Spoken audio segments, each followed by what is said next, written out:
Hi friends, ഞാൻ doctor Prasoon.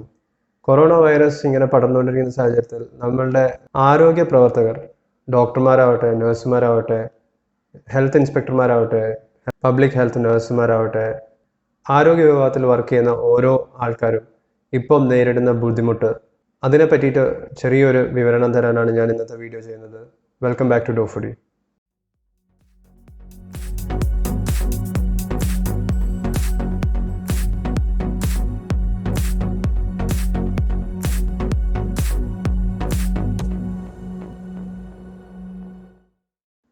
ഇപ്പോഴത്തെ അവസ്ഥയിൽ ഇന്ത്യയിലെ ഒട്ടാകെ ഗവൺമെൻറ് ആശുപത്രികളിൽ മാത്രമാണ് കൊറോണ കെയർ സെൻറ്റേഴ്സും കൊറോണ കെയർ യൂണിറ്റ്സ് എല്ലാം സ്റ്റാർട്ട് ചെയ്തിട്ടുള്ളത്. അവിടെ ഡോക്ടർമാരും നഴ്സുമാരും എല്ലാവരും രോഗികളെ കാണുന്നുണ്ട്, അവരെ രോഗലക്ഷണങ്ങൾ നോക്കുന്നുണ്ട്, അവരെ ഐസൊലേറ്റ് ചെയ്യുന്നുണ്ട്, അവർക്കുള്ള ട്രീറ്റ്മെൻറ്റ് സ്റ്റാർട്ട് ചെയ്യുന്നുണ്ട്, രോഗലക്ഷണം കൂടുതലില്ലാത്തവരെ തിരിച്ച് വീട്ടിലേക്ക് പറഞ്ഞയക്കുന്നുണ്ട്. മുൻനിരയിൽ നിന്ന് രോഗികളുമായിട്ട് സമ്പർക്കം ചെയ്യുന്ന ആൾക്കാരാണ് ഈ ആരോഗ്യ പ്രവർത്തകർ. ഇവരെ നേരിടുന്ന ഏറ്റവും വലിയ പ്രശ്നം എന്ന് പറഞ്ഞാൽ പേഴ്സണൽ പ്രൊട്ടക്ഷൻ എക്യുപ്മെൻറ്റ് അതിൻ്റെ അപര്യാപ്തതയാണ്. നമുക്ക് എത്രത്തോളം ആരോഗ്യ പ്രവർത്തകരുണ്ടോ അവർ ഈ ഇൻഫെക്റ്റഡ് ആയിട്ടുള്ള അല്ലെങ്കിൽ സസ്പെക്റ്റഡ് ആയിട്ടുള്ള രോഗികളെ ഓരോരുത്തരെയും കാണുമ്പം ഈ സാമ്പിൾ എടുക്കുന്നതും അവരെ പരിശോധിക്കുന്ന സമയത്തെല്ലാം ഇവർക്ക് ആരോഗ്യ പ്രവർത്തകർക്ക് വരാതിരിക്കാൻ വേണ്ടിയിട്ട് അവർ പ്രൊട്ടക്ഷൻ കിറ്റ് ഉപയോഗിക്കുന്നതാണ്. അവരത് ഉപയോഗിച്ചിട്ടില്ലെങ്കിൽ ഒരു ആരോഗ്യ പ്രവർത്തകൻ ഇപ്പോൾ ഇന്നലെയും നമ്മളുടെ കേരളത്തിലെ രണ്ടാമത്തെ ആരോഗ്യ പ്രവർത്തകൻ ഇൻഫെക്റ്റഡായി.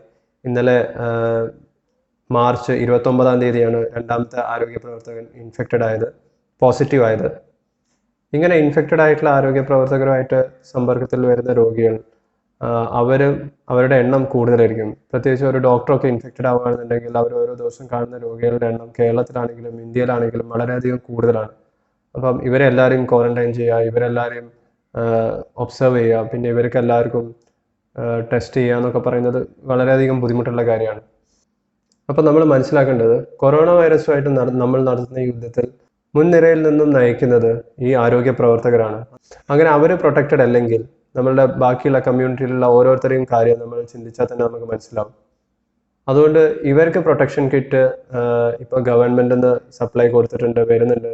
പക്ഷേ എന്നിരുന്നാലും ഷോർട്ടാണ്. അപ്പോൾ യുണൈറ്റഡ് സ്റ്റേറ്റ്സ് പോലത്തെ ഒരു വികസിത രാജ്യത്തിൽ പോലും ഇത്തരം ഷോർട്ടേജ് ഉണ്ട്. അതുപോലത്തെ അവിടെ ഉണ്ടായ പോലത്തെ ഒരു ഔട്ട് ബ്രേക്ക് നമ്മളുടെ ഇന്ത്യയിലും കേരളത്തിലും ഉണ്ടാവുകയാണെങ്കിൽ, ഉണ്ടാവാതിരിക്കട്ടെ എന്ന് തന്നെ പ്രാർത്ഥിക്കാം. ഉണ്ടാവുകയാണെങ്കിൽ നമ്മളുടെ ആരോഗ്യ പ്രവർത്തകർ ഒരു തരത്തിലും ഇതിനെതിരെയുള്ള പ്രൊട്ടക്ഷൻ കറക്റ്റായിട്ട് ഉപയോഗിക്കാൻ പറ്റില്ല. എന്താ പറഞ്ഞാൽ സാധനത്തിൻ്റെ ഷോർട്ടേജ് എന്തായാലും ഉണ്ടാവും. നമ്മളുടെ ഹെൽത്ത് കെയർ സിസ്റ്റത്തിൽ ഡോക്ടർമാരുടെയും നഴ്സുമാരുടെയും എല്ലാവരുടെയും നമ്പർ കുറവാണ്.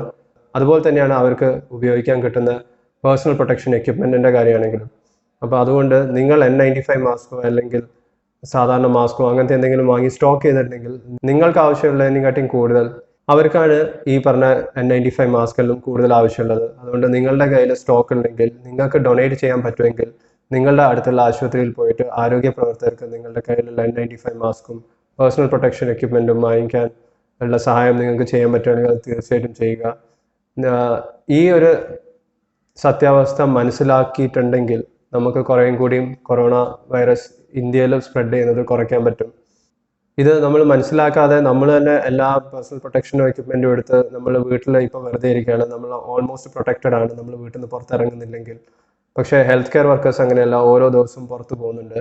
അവർ എക്സ്പോസ്ഡ് ആവാനും ഇൻഫെക്റ്റഡ് ആവാനുള്ള സാധ്യത കൂടുതലാണ്. അവർ എക്സ്പോസ്ഡ് ആവുകയാണെങ്കിൽ നമ്മൾ ഈ ബാറ്റിൽ എന്തായാലും വിജയിക്കില്ല. ഈ ഒരു സിറ്റുവേഷൻ മാത്രം നിങ്ങൾ ആലോചിച്ചാൽ മതി.